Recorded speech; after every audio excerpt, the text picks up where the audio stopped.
Hello friends, എല്ലാവർക്കും ഈ ഒരു പുതിയ വീഡിയോയിലേക്ക് സ്വാഗതം. ഈ ഒരു വീഡിയോ എന്ന് പറയുന്നത് ലേറ്റസ്റ്റായിട്ട് ലക്ഷ്മിപ്രിയ ഒരു ഇൻ്റർവ്യൂ കൊടുത്തിട്ടുണ്ടായിരുന്നു. ആ ഒരു ഇൻ്റർവ്യൂവിനകത്ത് ലക്ഷ്മിപ്രിയ അൻസിബയ്ക്കെതിരെ ഗുരുതരമായിട്ടുള്ള കുറേയധികം ആരോപണങ്ങളാണ് പറഞ്ഞിട്ടുണ്ടായിരുന്നത്. ആ ഒരു ഇൻ്റർവ്യൂവിൽ ഏകദേശം 50 മിനിറ്റോളം ഉള്ളൊരു ഇൻ്റർവ്യൂ ആണ്. അതിലെന്തൊക്കെയാണ് പറഞ്ഞിട്ടുള്ളത് എന്നുള്ളത് മെയിനായിട്ട് നമ്മൾ സംസാരിക്കുന്നതാണ്. അതിനു മുമ്പ് ഇനിയിപ്പോൾ ലക്ഷ്മിപ്രിയയും ഈ ഒരു അൻസിബയും തമ്മിൽ എന്താണ് ഇഷ്യൂ ആദ്യം തൊട്ടേ അറിയാത്തവർക്ക് വേണ്ടിയിട്ടാണെങ്കിൽ നമ്മളത് ഫുള്ളായിട്ട് ആദ്യം തൊട്ട് എങ്ങനെയാണ് ഈ ഒരു സംഭവങ്ങളൊക്കെ ഉണ്ടായി, ഇവർ തമ്മിൽ എന്താണ് പ്രശ്നം എന്നുള്ളൊരു കാര്യം സംസാരിക്കുന്നതായിരിക്കും. അതിന് ശേഷം ഉണ്ടെങ്കിൽ ഇപ്പോൾ ഈ ഒരു ഇൻ്റർവ്യൂവിൽ ലേറ്റസ്റ്റായിട്ട് എന്താണ് ഈ ഒരു ലക്ഷ്മിപ്രിയ പറഞ്ഞിട്ടുണ്ട് എന്നുള്ളൊരു കാര്യം കൂടി പറയുന്നതാണ്. അതിന് അൻസിബയുടെ മറുപടി നമ്മൾ സംസാരിക്കുന്നതായിരിക്കും. ഒട്ടും വൈകാതെ വീഡിയോയിലേക്ക് പോകാം. അതിനു മുമ്പ് നിങ്ങൾ ആദ്യമായിട്ടാണ് എൻ്റെ ചാനൽ കാണുന്നതെന്നുണ്ടെങ്കിൽ മറക്കാതെ സബ്സ്ക്രൈബ് ചെയ്യുക. അതുപോലെ തന്നെ ഈ ഒരു വീഡിയോയ്ക്ക് ലൈക്ക് ചെയ്യുക. അതുപോലെ തന്നെ ഹൈപ്പും ചെയ്തേക്കോ, എന്നാൽ മാത്രമേ കൂടുതൽ പേരിലേക്ക് എത്തത്തുള്ളൂ. സോ ഒട്ടും വൈകാതെ വീഡിയോയിലേക്ക് പോകാം. ഈ ഒരു അൻസിബയും ലക്ഷ്മിപ്രിയയും തമ്മിലുള്ള ഇഷ്യൂസിൻ്റെ കാര്യങ്ങൾ പുറത്തേക്ക് വരുന്നതെന്ന് പറഞ്ഞു കഴിഞ്ഞാൽ, അൻസിബ അമ്മ എന്ന താരസംഘടനയിൽ നിന്ന് രാജിവെച്ചു എന്നുള്ള രീതിയിൽ അൻസിബ പറഞ്ഞിട്ടുണ്ടായിരുന്നു. ആ ഒരു സമയത്ത് ടിനി ടോമുമായിട്ടുള്ളൊരു പ്രശ്നം ഉണ്ടായിരുന്നു. ഇത് കണക്ക് ടിനി ടോം ഭയങ്കരമായിട്ട് മാനസികമായിട്ട് തന്നെ ബുദ്ധിമുട്ടിച്ചിട്ടുണ്ട് എന്നുള്ള രീതിയിൽ അൻസിബ പറഞ്ഞിട്ടുണ്ടായിരുന്നു. കുറേ ഇല്ലാത്ത കാര്യങ്ങളൊക്കെ തന്നെ പറ്റി അവിടെയുള്ള കുറേയധികം പേരോടൊക്കെ പറഞ്ഞിട്ടുണ്ടായിരുന്നു. അതൊക്കെ ഭയങ്കരമായിട്ട് മാനസികമായിട്ട് ബുദ്ധിമുട്ടിച്ചു എന്നുള്ള രീതിയിലൊക്കെ പറഞ്ഞിട്ടാണ് അൻസിബ ഉണ്ടെങ്കിൽ അമ്മയിലെ ഒരു സ്ഥാനത്ത് നിന്ന് ഒഴിയുന്നുണ്ടായിരുന്നത്. അത് ഭയങ്കരമായിട്ട് ചർച്ച ചെയ്തുകൊണ്ടിരിക്കുന്ന സമയത്താണ് ഈ ഒരു ലക്ഷ്മിപ്രിയയും അതുപോലെ തന്നെ അൻസിബയും തമ്മിലുള്ള ഇഷ്യൂ വരുന്നിട്ടുണ്ടായിരുന്നത്. ഇതേ കണക്ക് ലക്ഷ്മിപ്രിയ അൻസിബയ്ക്കെതിരെ ഒരു പ്രസ് മീറ്റും കാര്യങ്ങളൊക്കെ നടന്നിട്ടുണ്ടായിരുന്നു. അൻസിബ ഉണ്ടെങ്കിൽ നിങ്ങൾ വിചാരിക്കുന്ന ആളല്ല എന്നുള്ള രീതിയിലൊക്കെ പറഞ്ഞിട്ടാണ് അതിനകത്ത് സംസാരിച്ചിട്ടുണ്ടായിരുന്നത്. ടിനി ടോമിനൊക്കെ സപ്പോർട്ടായിട്ടൊക്കെ എന്നുള്ള രീതിയിലായിരുന്നു അൻസിബയ്ക്ക് എതിരെയും ലക്ഷ്മിപ്രിയ സംസാരിച്ചിട്ടുണ്ടായിരുന്നു. ലക്ഷ്മിപ്രിയ ഒരു ഇൻ്റർവ്യൂവിൽ വന്ന് പറഞ്ഞൊരു കാര്യം, പ്രസ് മീറ്റിനെ കണ്ട സമയത്ത് പറഞ്ഞൊരു കാര്യം, ഈ ഒരു അൻസിബ തനിക്കൊരു മെസ്സേജ് രാത്രിയിൽ ഒരു ദിവസം അയച്ചിട്ടുണ്ടായിരുന്നു. ആ ഒരു മെസ്സേജ് കണ്ടതിന് ശേഷം തൻ്റെ ഭർത്താവ് തന്നെ തെറ്റിദ്ധരിക്കുകയും അതിൻ്റെ പേരിൽ ഭയങ്കരമായിട്ടുള്ള വഴക്കും കാര്യങ്ങളും തൻ്റെ വീട്ടിലുണ്ടായെന്നും അത് ഭർത്താവുമായിട്ട് പിരിയാനുള്ള ഒരു കാരണം വരെ എത്തിയിട്ടുണ്ടായിരുന്നു. ഇത് തനിക്ക് ഭർത്താവിനെ പറഞ്ഞ് മനസ്സിലാക്കാൻ പറ്റാതായ സമയത്താണ് ഭർത്താവ് ഞാനും കൂടെ ചേർന്നിട്ട് അടുത്തുള്ള പോലീസ് സ്റ്റേഷനിൽ പോയി അൻസിബയ്ക്കെതിരെ ഒരു കംപ്ലയിൻറ്റ് ഫയൽ ചെയ്തിട്ടുണ്ടായിരുന്നു എന്ന് പറഞ്ഞിട്ട് ആ ഒരു പ്രസ് മീറ്റിനകത്ത് പറഞ്ഞിട്ടുണ്ടായിരുന്നു. ആ സമയത്ത് മാധ്യമപ്രവർത്തകരെ ചോദിച്ചിട്ടുണ്ടായിരുന്നു, എന്താണ് നിങ്ങൾക്കെതിരെ ആ ഒരു മെസ്സേജ് എന്താണ് അയച്ചിട്ടുണ്ടായിരുന്നത്, അങ്ങനെ ഭർത്താവ് അത്രയും ചൂടാവാൻ എന്താണ് ആ ഒരു മെസ്സേജിലുണ്ടായിരുന്ന കാര്യം ചോദിച്ചപ്പം ലക്ഷ്മിപ്രിയ പറഞ്ഞൊരു കാര്യം, അതെനിക്കിപ്പോൾ പറയാൻ പറ്റത്തില്ല, അത് ഞാൻ എന്തായാലും നിയമ നടപടിയായിട്ട് മുമ്പോട്ട് പോകുന്നുണ്ട്, എന്തായാലും ആ ഒരു സമയത്ത് അവർക്കറിയാവുന്നതാണ്, ഞാൻ നിയമത്തിന് മുമ്പിൽ അതെല്ലാം പറഞ്ഞോളാം എന്നുള്ള രീതിയിൽ പറഞ്ഞിട്ടുണ്ടായിരുന്നു. ഇതിന് ശേഷം ഉണ്ടെങ്കിൽ അൻസിബ ഇതിനെതിരെ പ്രതികരിച്ചിട്ടുണ്ടായിരുന്നു. ഞാൻ അങ്ങനെ മോശമായിട്ടൊന്നും തന്നെ ഈ ഒരു ലക്ഷ്മിപ്രിയയ്ക്ക് ഒരു മെസ്സേജോ കാര്യങ്ങളോ ഒന്നും അയച്ചിട്ടില്ല. ഞാൻ അമ്മയുടെ ഭാഗമായിട്ട് കുറേയധികം മെസ്സേജൊക്കെ അയച്ചിട്ടുള്ളൂ. അതിൽ ഇത്രമാത്രം പ്രശ്നങ്ങൾ വരാൻ എന്താണ് എന്ന് എനിക്കറിയത്തില്ല. പിന്നെ ഈ ലക്ഷ്മിപ്രിയ മെസ്സേജ് അയച്ച് പറയുന്നുണ്ടായിരുന്നു, ഞാൻ അയച്ച മെസ്സേജ് കൊണ്ട് അവരുടെ ഭർത്താവ് അത് കണ്ടിട്ട് എന്തോ തെറ്റിദ്ധരിക്കുകയും അതിൻ്റെ പേരിൽ അടിക്കാനൊക്കെ പോവുകയൊക്കെ ചെയ്തിട്ടുണ്ടായിരുന്നു എന്നുള്ളത് ഈ ഒരു ലക്ഷ്മിപ്രിയ തൻ്റെ അടുത്ത് പറഞ്ഞിട്ടുണ്ട് എന്നുള്ളൊരു കാര്യം കൂടി അൻസിബ പറയുന്നുണ്ടായിരുന്നു. അങ്ങനെ ഒരവസ്ഥയിലേക്ക് പോവുകയാണെങ്കിൽ ആ ഒരു ഭർത്താവിനെതിരെയാണ് കേസ് എടുക്കേണ്ടത്. കാരണം ഇതുപോലെ അടിക്കാനൊക്കെ പോകാമെന്ന് പറഞ്ഞാൽ അതത്ര ശരിയായിട്ടുള്ള കാര്യമല്ല. അതിന് നിയമ നടപടി എടുക്കണം എന്നുള്ള രീതിയിലാണ് അൻസിബ പറഞ്ഞിട്ടുണ്ടായിരുന്നത്. പിന്നെ അതിന് ശേഷം ഉണ്ടെങ്കിൽ അൻസിബ ഒരു ദിവസം ഇതേ കണക്ക് മാധ്യമങ്ങളെ കണ്ട സമയത്ത് ഈ ഒരു ലക്ഷ്മിപ്രിയയും ഭർത്താവൊക്കെ പോയി കേസ് കൊടുത്തിട്ടുണ്ടായിരുന്നു. അതിൻ്റെ ഭാഗമായിട്ട് തന്നെ പോലീസ് സ്റ്റേഷനിലേക്ക് വിളിച്ചിട്ടുണ്ടായിരുന്നു.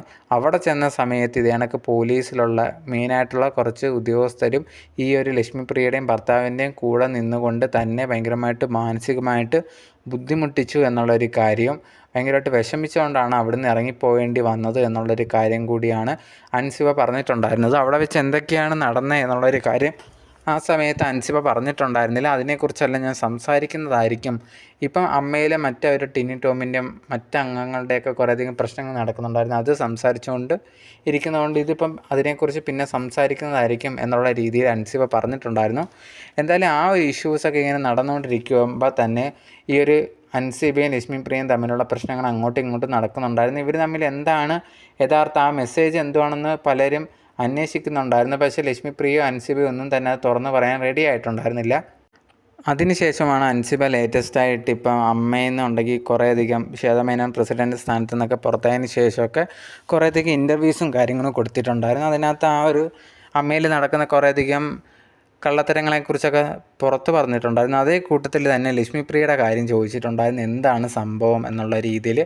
ആ സമയത്താണ് ഇതേ കണക്ക് ഈ ഒരു മെസ്സേജിൻ്റെ കാര്യങ്ങൾ, എന്താണ് മെസ്സേജ് അയച്ചതെന്ന് പറഞ്ഞിട്ടില്ലായിരുന്നു. അതിന് ശേഷം പോലീസ് സ്റ്റേഷനിൽ വെച്ചുണ്ടായ അനുഭവത്തെക്കുറിച്ച് അൻസിബ തുറന്ന് പറഞ്ഞിട്ടുണ്ടായിരുന്നു. ഇതേ കണക്ക് മെസ്സേജിൻ്റെയൊക്കെ ഞാൻ മോശമായിട്ട് അയച്ചു എന്ന് പറഞ്ഞിട്ട് അവർ പോയി കംപ്ലയിൻറ്റ് കൊടുത്തിട്ടുണ്ടായിരുന്നു. അതിൻ്റെ ഭാഗമായിട്ട് എന്നെ അവിടുന്ന് പോലീസ് സ്റ്റേഷനിൽ നിന്ന് വിളിച്ചിട്ടുണ്ടായിരുന്നു.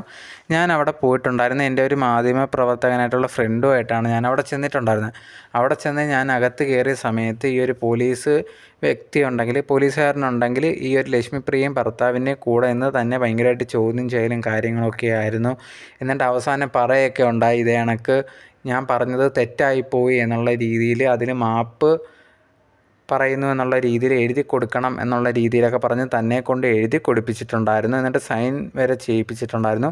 ഭയങ്കരമായിട്ട് വിഷമം വന്ന് താൻ പുറത്തിറങ്ങി തൻ്റെ ജേർണലിസ്റ്റായിട്ടുള്ള ഫ്രണ്ടിൻ്റെ കൂടെ കാറിൽ പോകുന്ന സമയത്താണ് ഇത് കണക്ക് എല്ലാ കാര്യങ്ങളും പറഞ്ഞിട്ടുണ്ടായിരുന്നു. ആ സമയത്ത് ആ ഒരു ഫ്രണ്ട് പറഞ്ഞൊരു കാര്യം, അങ്ങനെ അത് വിട്ടു കൊടുക്കാൻ പറ്റില്ല, നിങ്ങൾക്കുണ്ടെങ്കിൽ അതിനെക്കുറിച്ച് എന്താണ് എഴുതി കൊടുത്തതിൻ്റെയൊക്കെ ഒരു കോപ്പിയും കാര്യങ്ങളൊക്കെ എടുക്കണം, ഫോട്ടോ എടുക്കണം, അതിനെക്കുറിച്ച് ചർച്ച ചെയ്യണം എന്നൊക്കെ പറഞ്ഞിട്ട് ഈ ഒരു ഫ്രണ്ടിൻ്റെ തന്നെ, ഈ ഒരു മാധ്യമപ്രവർത്തകനായിട്ടുള്ള ഫ്രണ്ടിൻ്റെ വേറെ ഫ്രണ്ട് ഒരു വക്കീലും കാര്യമൊക്കെയാണ്. അപ്പോൾ ആ വക്കീലുമായിട്ട് അവിടെ ചെല്ലുന്നു, അവിടെ ചെന്ന് സംസാരിക്കുന്നു. നിങ്ങൾ ഇതേ കണക്കിത് എടുക്കാൻ, ഈ ഒരു ഫോട്ടോ എടുക്കാൻ ഇതിനെ സമ്മതിച്ചില്ലെങ്കിൽ ഞങ്ങളുണ്ടെങ്കിൽ മാധ്യമങ്ങളെ കാണും എന്നുള്ള രീതിയിലൊക്കെ പറഞ്ഞിട്ടുണ്ടായിരുന്നു. അപ്പോഴത്തേന് പോലീസുകാർ ഓക്കെ, അങ്ങനെയാണെങ്കിൽ നിങ്ങൾ എടുത്തോളൂ, ഫോട്ടോ എടുത്തോളൂ എന്ന് പറഞ്ഞിട്ട് അങ്ങനെ ഫോട്ടോ എടുക്കുമായിരുന്നു. അത് എടുത്ത സമയത്താണ് ഈ ഒരു അൻസിബ പറയുന്നത്, അതിന് താഴെ അവസാനം താൻ ഒപ്പിടുന്ന വരെ വേറൊരു ലൈൻ അവസാനം ഇല്ലായിരുന്നു. പക്ഷേ ഈ താൻ പോയതിന് ശേഷം ഒരു ലൈനുണ്ടെങ്കിൽ എഴുതി ചേർത്തിട്ടുണ്ടായിരുന്നു. അതിൽ എഴുതിയിരിക്കുന്നതെന്ന് പറഞ്ഞു കഴിഞ്ഞാൽ ഇതേ കണക്ക് ഈ ഒരു പകർപ്പിൻ്റെ ഒരു കോപ്പി വാട്സപ്പിലുണ്ടെങ്കിൽ ഈ ഒരു ആരാണോ ലക്ഷ്മിപ്രിയ എന്ന് പറഞ്ഞ ഒരു വ്യക്തിയുടെ ഭർത്താവിന് അയക്കാൻ എനിക്ക് സമ്മതമാണ് എന്നൊക്കെ പറഞ്ഞിട്ട് എഴുതി കൊടുത്തിട്ടുണ്ടായിരുന്നു. അത് കണ്ടപ്പോൾ തനിക്ക് എന്താണ് ഇങ്ങനെ എഴുതി വെച്ചേക്കുന്നത് എന്നുള്ളത് തോന്നിയിട്ടുണ്ടായിരുന്നു. ഞാൻ ഒപ്പിടുന്നവരെ അങ്ങനെ ഒരു ലൈനൊന്നും ഇല്ലായിരുന്നു. അതിന് ശേഷമാണ് ഇതേ കണക്കൊരു ലൈൻ എങ്ങനെ എഴുതി പിടിപ്പിച്ചേക്കുന്നത് എന്നുള്ളൊരു കാര്യം കൂടിയാണ് പറഞ്ഞിട്ടുണ്ടായിരുന്നത്. എന്തായാലും ആ ഒരു കാര്യമാണ് പുറത്ത് പറഞ്ഞിട്ടുണ്ടായിരുന്നത്. ആ ഒരു ഇൻ്റർവ്യൂവിൽ ലേറ്റസ്റ്റായിട്ട് കൊടുത്ത അൻസിബയുടെ ഇൻ്റർവ്യൂവിൽ പറഞ്ഞിട്ടുണ്ടായിരുന്നത്. അതിനുശേഷം ഇപ്പോൾ ആ ഒരു കേസും കാര്യങ്ങളൊക്കെ ഇങ്ങനെ നടന്നുകൊണ്ടിരിക്കുകയാണ്. എന്തായാലും അതിൻ്റെ കാര്യങ്ങൾ ഇന്ന് മുമ്പോട്ട് പോകുമ്പോൾ സംസാരിക്കും എന്നുള്ളൊരു കാര്യം കൂടി അൻസിബ പറഞ്ഞിട്ടുണ്ടായിരുന്നു. എന്തായാലും ലക്ഷ്മിപ്രിയക്കെതിരെയാണ് എല്ലാവരും ഇപ്പോൾ സംസാരിച്ചുകൊണ്ടിരിക്കുന്നത്.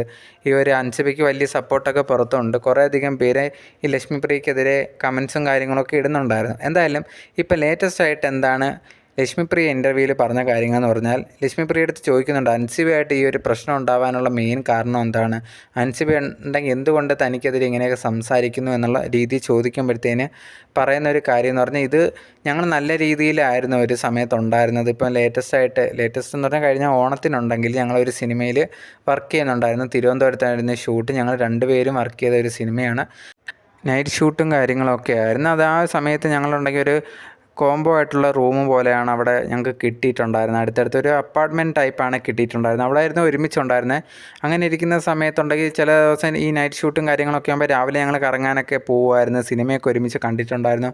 അതുപോലെ തന്നെ ഞങ്ങൾ പോയി കഴിക്കാനൊക്കെ പോയിടത്തുണ്ടെങ്കിൽ ബില്ലൊക്കെ ഞാൻ തന്നെയാണ് പേ ചെയ്തിട്ടുണ്ടായിരുന്നത്. അങ്ങനെ ഇരിക്കുന്ന സമയത്ത് പെട്ടെന്നുണ്ടെങ്കിൽ ഈ ഒരു ഷൂട്ടുണ്ടെങ്കിൽ പോസ്റ്റ്പോൺ ചെയ്യുമായിരുന്നു. എന്തൊക്കെയോ ഒരു സാമ്പത്തികമായിട്ടുള്ള ബുദ്ധിമുട്ട് കാരണം കുറച്ച് നാളത്തേന് ഇല്ല. പിന്നെ ഞങ്ങൾ വിളിക്കുമ്പം വന്നാൽ മതി മേഡം എന്നൊക്കെ പറഞ്ഞിട്ട് അതിൻ്റെ പ്രൊഡ്യൂസറും കാര്യങ്ങളൊക്കെ സംസാരിച്ചിട്ടുണ്ടായിരുന്നു. അങ്ങനെ ഞങ്ങൾ വിചാരിച്ചു ഓക്കെ, അങ്ങനെയാണെങ്കിൽ തിരിച്ച് വീട്ടിലേക്ക് പോകാം എന്നുള്ളതും വിചാരിച്ചിരുന്ന സമയത്താണ് ഈ ഒരു അൻസിബ പറയുന്നുണ്ടായിരുന്നു, ഇല്ല എനിക്ക് 2-3 ദിവസം കൂടി ഇവിടെ നിൽക്കണം എന്നുള്ളൊരു കാര്യം കൂടി അൻസിബ ലക്ഷ്മിപ്രിയ അടുത്ത് പറഞ്ഞിട്ടുണ്ടായിരുന്നു. അപ്പം ലക്ഷ്മിപ്രിയ പറഞ്ഞൊരു കാര്യം, ഇനി ഇവിടെ നിന്നിട്ട് വലിയ കാര്യമില്ലല്ലോ, നമുക്ക് പോകാം എന്നുള്ള രീതിയിൽ പറയുമ്പോൾ, ഇല്ല എനിക്കിവിടെ 2-3 ദിവസം കൂടെ നിൽക്കണം, കുറച്ച് എമൗണ്ടും കൂടി എനിക്കുണ്ടെങ്കിൽ കയ്യിൽ നിന്ന് വാങ്ങാനുണ്ട് എന്നുള്ള രീതിയിൽ പറഞ്ഞിട്ടുണ്ടായിരുന്നു അൻസിബ.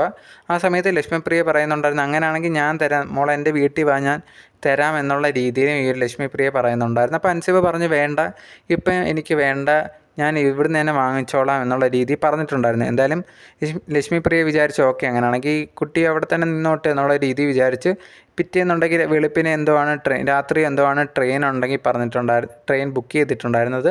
അങ്ങനെ അതുവരെ ഉണ്ടെങ്കിൽ അവരിരുന്ന ഒരു അപ്പാർട്ട്മെൻറ്റ് പോലത്തുള്ള ഒരു 2 ബെഡൊക്കെ ഉള്ള അവിടുത്തെ റൂമിലുണ്ടായിരുന്നു, ഒരു ഹോട്ടലിലുണ്ടായിരുന്നു. ആ ഒരു സമയത്ത് അവർ കുറേ നേരം സംസാരിച്ചു. അത് ഞാൻ ട്രെയിനിൻ്റെ വന്ദേ ഭാരതിൻ്റെ സമയമൊക്കെ ആയപ്പോഴത്തേനും താനുണ്ടെങ്കിൽ ഈ ഒരു റൂമിൽ നിന്ന് ഇറങ്ങി പോവുമായിരുന്നു. പോകുന്ന സമയത്ത് താൻ ആ ഒരു ഹോട്ടലിൽ നിന്ന് ഇറങ്ങി താഴോട്ട് പോകുന്ന സമയത്തുണ്ടെങ്കിൽ ഒരു വ്യക്തി ഇങ്ങനെ കാറിൽ വന്നിട്ട് മുഖം മറച്ചുകൊണ്ടൊക്കെ ഹോട്ടലിലേക്ക് ആ ഒരു റൂമിലേക്ക് അവരുടെ അപ്പാർട്ട്മെൻറ്റ് റൂമിലേക്ക് പോകുന്നതായിട്ട് കണ്ടിട്ടുണ്ടായിരുന്നു. ആ സമയത്ത് താൻ ഈ ഒരു വ്യക്തി എവിടെ കണ്ടിട്ടുള്ളതായിട്ട് ഓർമ്മയുണ്ടായിരുന്നു, പക്ഷെ ആരാന്ന് മനസ്സിലാവുന്നില്ലായിരുന്നു മുഖം മറച്ചുകൊണ്ട്. എന്തായാലും താനുണ്ടെങ്കിൽ നേരെ തിരുവനന്തപുരത്ത് സ്റ്റേഷനിൽ വന്നു. അവിടെ വന്ന് ട്രെയിൻ കയറി തിരിച്ച് എറണാകുളത്തേക്ക് വരുമായിരുന്നു. വന്നിട്ട് താനുണ്ടെങ്കിൽ ഭർത്താവ് വന്ന് റെയിൽവേ സ്റ്റേഷനിൽ നിന്ന് കൂട്ടിക്കൊണ്ട് വീട്ടിലേക്ക് പോകുന്ന സമയത്ത് ഈ ഫോൺ എടുത്ത് നോക്കിയ സമയത്ത് ഒരു 100ഓളം കോള് കിടക്കുന്നുണ്ടായിരുന്നു. എന്താണ് സംഭവം എന്നറിയാൻ പേടിച്ചു പോയി. ഉടനെ തന്നെ തിരിച്ചു വിളിച്ച് അവിടെ ഉള്ള ഒരു കെയർടേക്കറുണ്ട്, ആ ഒരു ലോഡ്ജിലൊക്കെ ഉള്ള അവിടെ തന്നെ ഉള്ള ഒരു കെയർടേക്കറിനെ വിളിച്ച സമയത്ത് ഇതേ കണക്ക് പറയുന്നുണ്ടായിരുന്നു. ഇതേ കണക്ക് നമ്മുടെ ഓണർ ഉണ്ടെങ്കിൽ ദുബായിരുന്നു, ഇതൊക്കെ CCTV നിരീക്ഷിക്കുന്ന സമയത്ത് പെട്ടെന്നുണ്ടെങ്കിൽ ലക്ഷ്മി ചേച്ചിയൊക്കെ ഉണ്ടായിരുന്ന ആ റൂമിലേക്ക് രാത്രി ഒരാൾ ഇതേ കണക്കൊരു വെളുപ്പിന് ലക്ഷ്മി ചേച്ചി പോയതിനൊക്കെ ശേഷം ഒരാൾ ഇതേ കണക്ക് മുഖം മറിച്ചുകൊണ്ട് ആ റൂമിലേക്ക് കയറിയിട്ടുണ്ടായിരുന്നു. ഭയങ്കര ടെൻഷനൊക്കെ ആയി എന്നുള്ള രീതിയിൽ പറഞ്ഞിട്ടുണ്ടായിരുന്നു. ഞങ്ങൾ തട്ടി നോക്കിയിട്ടൊന്നും തുറക്കുന്നുണ്ടായിരുന്നില്ല എന്നും പറയുന്നുണ്ടായിരുന്നു. അതുകൊണ്ടാണ് ചേച്ചിയെ വിളിച്ചതെന്നുള്ള രീതിയിൽ പറഞ്ഞിട്ടുണ്ടായിരുന്നു. എന്തായാലും അതൊക്കെ കഴിഞ്ഞ് രാവിലെ ആയപ്പോൾ ഇവിടെ ഉള്ള ഈ ഒരു റൂമിലുള്ള ഇവർ തന്നെ ഹോട്ടലിലുള്ളവർ തന്നെ എൻ്റെ കീ തുറന്ന് റൂം തുറന്ന് അകത്ത് കയറുന്നു. തുറന്ന് നോക്കിയപ്പോഴത്തേന് ഇത് കണക്ക് അവർ 2 സെപ്പറേറ്റ് റൂംസാണ്. ഒന്ന് ലക്ഷ്മിപ്രിയ, ഒന്ന് അൻസിബയൊക്കെ കടന്നതാണ്. അപ്പോൾ ലക്ഷ്മിപ്രിയയുടെ ആ ഒരു റൂമിലൊന്നും ആരുമില്ലായിരുന്നു. അത് കഴിഞ്ഞിട്ട് അൻസിബയുടെ റൂമിൽ പോയി തട്ടിയിട്ടുണ്ടായിരുന്നു. തട്ടിയ സമയത്ത് കുറച്ച് കഴിഞ്ഞിട്ട് അൻസിബ ഇറങ്ങി വന്നിട്ടുണ്ടായിരുന്നു. വന്ന സമയത്ത് ആരെങ്കിലും ഇതിനകത്തുണ്ടോ എന്നുള്ള രീതി ചോദിക്കുന്ന സമയത്ത് ഇല്ല, അങ്ങനെ ആരും ഇല്ലല്ലോ എന്നുള്ള രീതി പറയുന്നുണ്ടായിരുന്നു. ആ സമയത്ത് ഒരു വ്യക്തി ആ ഒരു കട്ടിലിൽ ഇരിക്കുന്ന കണ്ടിട്ടുണ്ട്. അവിടുത്തെ ഹോട്ടലിലുള്ള ആൾക്കാർ ചോദിച്ചു ഇതാരാ എന്ന് ചോദിച്ച സമയത്ത് ഈ ഒരു അൻസിബ പറയുന്നുണ്ടായിരുന്നു ഇതെൻ്റെ ബ്രദറാണ് എന്നുള്ള രീതിയിൽ പറഞ്ഞിട്ടുണ്ടായിരുന്നു. ആ സമയത്ത് ഹോട്ടലിലുള്ള ആൾക്കാർ പറഞ്ഞു ഓക്കെ ബ്രദറാണെങ്കിൽ ID ഒന്ന് തരുമോ എന്നുള്ള രീതിയിൽ ചോദിച്ചിട്ടുണ്ടായിരുന്നു. ഇത് ചോദിച്ചത് ഉടനെ ഉണ്ടെങ്കിൽ ഈ ഒരു ബ്രദർ എന്ന് പറഞ്ഞ ഒരു വ്യക്തി ഭയങ്കരമായിട്ട് ദേഷ്യപ്പെട്ട് ID തരില്ല എന്നൊക്കെ പറഞ്ഞിട്ട് ഭയങ്കരമായിട്ട് ദേഷ്യപ്പെട്ടിട്ടുണ്ടായിരുന്നു. അപ്പോഴത്തേന് ഈ ഒരു ലക്ഷ്മിപ്രിയ ഇതായിരുന്നു പറയുന്നത്, ഇങ്ങനെയാണെങ്കിൽ ഇപ്പോൾ ബ്രദറാണെങ്കിൽ ഒരു ID കൊടുക്കുന്നതിന് എന്താണ് പ്രശ്നം, അങ്ങനെ കൊടുത്താലേ അവർക്ക് അവിടെ രജിസ്റ്റർ ചെയ്യാൻ പറ്റും. അതുപോലെ അൻസിബയുടെ കൂടെ വന്ന ആ ഒരു ബ്രദർ എന്ന് പറഞ്ഞ വ്യക്തി ചെയ്തിട്ടില്ലായിരുന്നു. ഉടനെ തന്നെ ഇതേ കണക്ക് അൻസിബ ഈ ഒരു ഇഷ്യൂ വന്നപ്പോഴത്തേനും അവിടെയുള്ള ആ ഒരു കെയർടേക്കറും കാര്യങ്ങളൊക്കെ തന്നെ വിളിച്ചിട്ടുണ്ടായിരുന്നു. ഇതേ കണക്കാണ് സംഭവം എന്നുള്ള രീതിയിൽ പറഞ്ഞിട്ടുണ്ടായിരുന്നു. അപ്പം ഞാൻ വിചാരിച്ചു അത് ബ്രദർ തന്നെ ആയിരിക്കും എന്നുള്ള രീതിയിൽ വിചാരിച്ചിട്ടുണ്ടായിരുന്നു. എന്തായാലും അൻസിബയെ ഒന്ന് വിളിച്ച് നോക്കാം എന്നുള്ളതും വിചാരിച്ചിട്ടുണ്ടായിരുന്നു. എന്തായാലും അൻസിബയും ആ ഒരു വ്യക്തിയും കൂടി ഹോട്ടലിൽ നിന്ന് പോയിട്ടുണ്ടായിരുന്നു. ആ സമയത്താണ് വിളിച്ചിട്ടുണ്ടായിരുന്നത്. ആ സമയത്ത് അൻസിബ പറഞ്ഞിട്ടുണ്ട് ഇതെൻ്റെ കാമുകനാണ്, ഇതേ കണക്ക് ഞങ്ങൾ കന്യാകുമാരി എന്തോ പോവാണ് 3 ദിവസം എന്നുള്ള രീതിയിലും പറഞ്ഞിട്ടുണ്ടായിരുന്നു. അതിനുശേഷം അവിടുന്ന് നേരെ തൻ്റെ വീട്ടിലേക്കാണ് അൻസിബ വന്നിട്ടുണ്ടായിരുന്നത്. വന്നിട്ട് ചേച്ചി പറഞ്ഞിട്ടുണ്ടായിരുന്നല്ലോ പൈസ എന്തെങ്കിലും ആവശ്യമുണ്ടെങ്കിൽ തരാം എന്നുള്ള രീതിയിൽ കുറച്ച് പൈസ തരുമോ എന്നുള്ള രീതിയിൽ ചോദിച്ചിട്ടുണ്ടായിരുന്നു. ഒരു 50,000-നടുത്ത്. അങ്ങനെ താൻ 50,000 രൂപ വരെ കൊടുത്തിട്ടുണ്ടായിരുന്നു എന്നുള്ള രീതിയിലാണ് ഈ ഒരു ലക്ഷ്മിപ്രിയ പറഞ്ഞിട്ടുണ്ടായിരുന്നു. ഇതൊക്കെ ആരോപണങ്ങളായിട്ട് ലക്ഷ്മിപ്രിയ ഇത് പറഞ്ഞിട്ടുള്ളതായിരുന്നു. അതുപോലെ തന്നെ പറഞ്ഞൊരു കാര്യം, അവിടെ ആ ഒരു ബ്രദർ എന്ന് പറഞ്ഞ ഒരു വ്യക്തിയും അതുപോലത്തെ ഒരു അൻസിബ തമ്മിൽ അവർ അവിടെ ഭയങ്കരമായിട്ട് പ്രശ്നം ഉണ്ടാക്കിയിട്ടുണ്ടല്ലോ. ഈ ID കാർഡ് ചോദിച്ച സമയത്ത് പ്രശ്നങ്ങൾ ഉണ്ടാക്കിയപ്പോഴത്തേന് അതിൻ്റെ വീഡിയോസൊക്കെ അവരെ എടുത്തു വെച്ചിട്ടുണ്ടായിരുന്നു.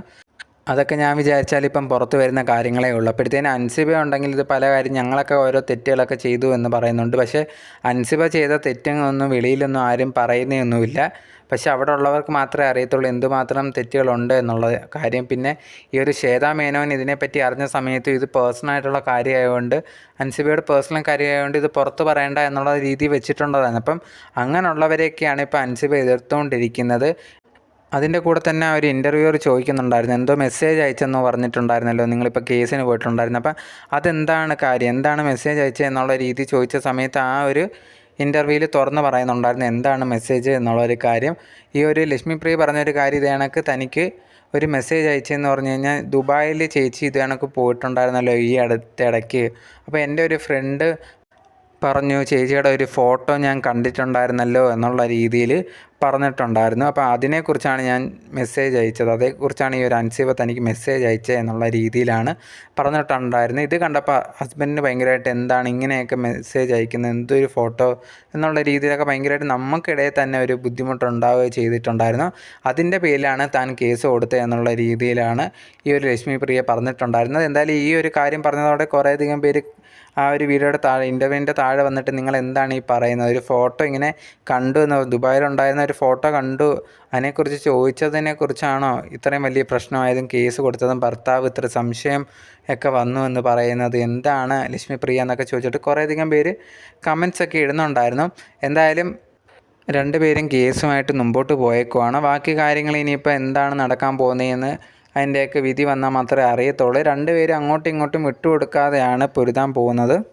എന്തായാലും ഇത്രയും കാര്യങ്ങളാണ് ലക്ഷ്മിപ്രിയ ഒരു ഇൻ്റർവ്യൂവിനകത്ത് പറഞ്ഞിട്ടുണ്ടായിരുന്നത്. എന്തായാലും ലക്ഷ്മിപ്രിയ പറഞ്ഞ കണക്ക് ആ ഒരു മെസ്സേജ് നിങ്ങൾക്ക് എന്താണ് അതിനെക്കുറിച്ച് കേട്ടപ്പോൾ നിങ്ങൾക്ക് ഇതേ കണക്ക് കേസ് കൊടുക്കാം ഉള്ള രീതിയിൽ ഇതേ കണക്ക് ലക്ഷ്മിപ്രിയയ്ക്ക് അൻസിബ മെസ്സേജ് അയച്ചത് നിങ്ങൾക്ക് തോന്നിയോ? നിങ്ങളുടെ അഭിപ്രായം എന്താണെന്നുള്ളത് മറക്കാതെ കമൻറ്റ് ബോക്സിൽ കമൻ്റായിട്ട് പറയുക.